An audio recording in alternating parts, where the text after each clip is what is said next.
அண்ணன் மாற்றத்தின் கதாநாயகன் செந்தமிழன் சீமான் அவர்கள் உள்ளிட்ட இந்த பொதுக்கூட்டத்திலே கலந்திருக்கிற குருதி உறவுகள் அனைவருக்கும் வணக்கம். சாதிவாரி கணக்கெடுப்பு எடுக்கணும் அப்படிங்கிறது ஒரு மிக பழமையான ஒரு கோரிக்கை. கிட்டத்தட்ட இந்த நிலப்பரப்பில், இந்திய நிலப்பரப்பில் கடந்த 90 ஆண்டுகளுக்கு மேலாக முன்வைக்கப்படுகிற ஒரு கோரிக்கை. ஆனாலும் இந்த கோரிக்கை இன்றைக்கு வரைக்கும் நிறைவேற்றப்படாமல் இருக்கிறது. இந்திய சமூகம், தமிழ் சமூகம் சாதியா தான் இருக்கு. நீ எந்த ஊருக்கு போ, தெருக்கள் எல்லாம் சாதி சாதியா தான் இருக்கு. நரேந்திர மோடிங்கிறான், மோடிங்கிறது சாதி பேரு. சச்சின் டெண்டுல்கருங்கிறான், டெண்டுல்கருங்கிறது சாதி பேரு. சௌரவ் கங்குலிங்கிறான், கங்குலிங்கிறது சாதி பேரு. இருக்கிற பெயர்கள் எல்லாம் வடநாட்டான் சாதி பெயர்களை வைத்திருக்கிறான். அவன் பெயரை சொன்னாவே அவன் என்ன உயர்ந்த சாதியா தாழ்ந்த சாதியா அப்படிங்கிறது எல்லாமே நமக்கு தெரியும். சாதி சாதியாகத்தான் இந்த சமூகம் பிரிந்து கிடக்கிறது. ஆனால் சாதிவாரி கணக்கெடுப்பு மட்டும் நடத்தக்கூடாது. சாதிவாரி கணக்கெடுப்பு நடத்தினா சாதி கூர்மைப்பட்டு விடும் என்று ஒரு பூச்சாண்டியை முன்னிறுத்துகிறார்கள். ஆனா என்ன கவலைப்படுறான், இன்னைக்கு தமிழ்நாட்டில் சொல்றாரு ஒருத்தர், என்ன சொல்றாரு, தாழ்த்தப்பட்டவன் முதலமைச்சரா வர முடியாது அப்படிங்கிறாரு.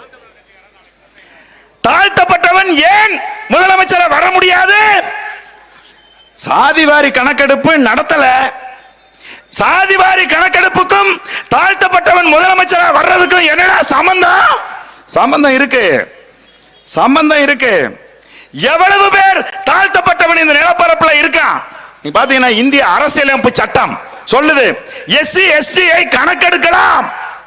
எஸ்சி எஸ்டியை சாதி வாரியாக கணக்கெடுத்து அவர்களுக்கான இடஒதுக்கீட்டை கொடுத்து அவர்களை சமூகத்தின் சமம் நிலைக்கு அவர்களை உயர்த்தி கொண்டு வர வேண்டும் என்று இந்திய அரசியலமைப்பு சட்டம் சொல்லுது.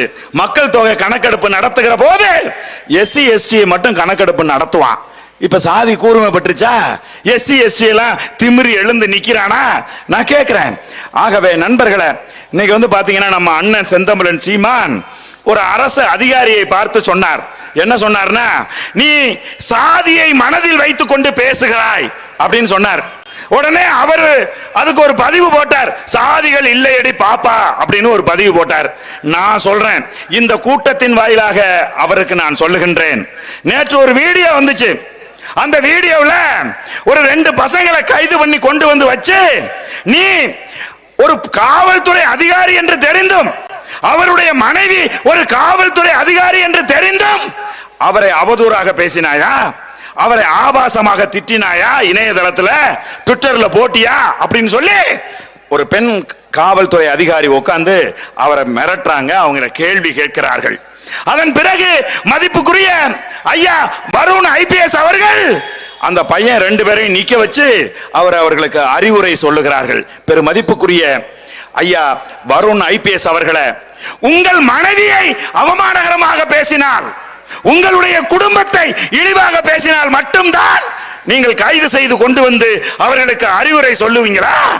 இணையதளத்துல எங்கள் அண்ணன் செந்தமிழன் சீமானை ஒரு நாளைக்கு எத்தனை பேர் இழிவா பேசுறா, அசிங்கமா பேசுறா, கேவலமா பேசுறா, மூன்றாந்தரமா விமர்சிக்கிறா. அவன் குடும்பத்தை, அவன் தாயை, அவன் பிள்ளையை எவ்வளவு கேவலமா விமர்சிக்கிறா. அதெல்லாம் பத்தி உங்களுக்கு கவலை கிடையாதா? உங்க மேல நெருப்பு பத்தினாதான் நெருப்பா? ரோட்ல நெருப்பு பத்தி ஒருத்தன் செத்தா வேடிக்கை பாப்பீங்களா? நான் கேட்கிறேன், நீங்கள் உண்மையாகவே போட்டிருக்கிற காக்கி சட்டைக்கு என்ன அர்த்தம் தெரியுமா?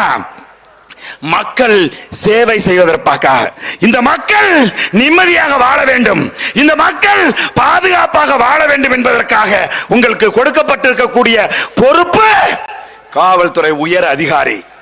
ஆகவே உங்க குடும்பம், நான் ஒன்னே ஒன்று மட்டும் சொல்லிக்கிறேன் ஐயா மதிப்புக்குரிய வருண்குமார் ஐபிஎஸ் அவர்களே, அரசியல்வாதிகள் நாளைக்கு எங்க அண்ணன் செந்தமிழன் சீமான் தமிழகத்தின் முதலமைச்சராக வருகின்ற போது நீ 2 தான் செய்ய முடியும். ஒண்ணு, யூனிஃபார்ம் கழட்டி வச்சுட்டு இந்த வேலை வேணான்னு போகணும், இல்லன்னா எங்க அண்ணன் முன்னாடி நின்று சல்ட் அடிக்கணும். இது 2 தான் செய்ய முடியும். இது 2 தான் செய்ய முடியும். அரசியல்வாதி இன்னைக்கு சண்டை போட்டுக்குவான், நாளைக்கு கை குலுக்கிக்குவான். ஆனால் பியூரோகிராட்ஸ், அரசு அதிகாரிகள் அரசியல்வாதிகளை பகைச்சிக்கவே கூடாது. நான் சொல்றேன், உங்களுக்கு கொடுக்கப்பட்டிருக்கிற கடமை என்பது இந்தியாவின் மிக உயர்வான கடமை. இந்தியாவில் வாழ்கிற மக்களை நிம்மதியா தூங்க வைக்கிறதுக்கான ஒரு பொறுப்பு உங்களுடைய பொறுப்பு. நீங்கள் தனி மனித வன்மத்தை தயவு செய்து வளர்த்துக் கொள்ளாதீர்கள். சாதியை முன் வச்சு நீங்க வளர்க்காதீங்க. ஏன்னா இப்ப நான் கூட தேர்தலில் நின்ன அண்ணன் நிறுத்தி இருந்தாங்க. அப்ப நான் சாதி பார்த்து நீ ஓட்டு போட்டால் உன் ஓட்டு எனக்கு தீட்டுன்னு மேடைக்கு மேடை நான் முழங்கினேன். அப்ப சில பேர் தமிழ்நாட்டில் சாதி கட்சி வச்சு நடத்துறவங்க எல்லாம் எனக்கு போன் பண்ணி, நீ அப்படி சொன்னீன்னா உனக்கு ஓட்டு போட மாட்டான், நீ அப்படி சொன்ன என் ஜாதிக்காரன் ஓட்டு போட மாட்டான் அப்படின்னு சொல்லி சொன்னாங்க. அப்ப நாங்க சொன்ன, அப்படி சாதி பார்த்து உன் ஜாதிக்காரன் எனக்கு ஓட்டு போட மாட்டான்னு சொன்னா உன் ஓட்டு எனக்கு தீட்டுடா, உன் ஓட்டு எனக்கு வேண்டாண்டான்னு சொல்லி அந்த களத்திலே நாம் நின்று கொண்டிருந்தோம் அன்பான உறவுகளை.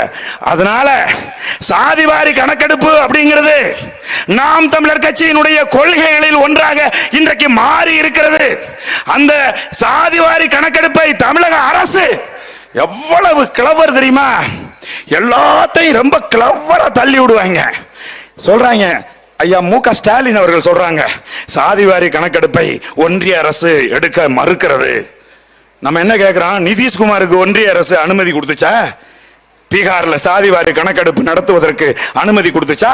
இந்த சமூகமே சாதியாக பிரிந்து கிடக்கின்ற போது, நீ சந்திக்கின்ற ஒவ்வொரு மனிதனும் சாதியை சுமந்து கொண்டு நிற்கின்ற போது, சாதியால் இந்த சமூகம் இழிவுபடுத்தப்படுகிற போது, மிகவும் குறைவான சாதியா இருக்கிற, மைனாரிட்டியா இருக்கிற, 1% கூட இல்லாத ஒரு சாதி கடந்த 60 வருஷமா தமிழனை ஆட்சி செய்துகிட்டு இருக்க எந்த தமிழனாவது வெட்கப்பட்டமா?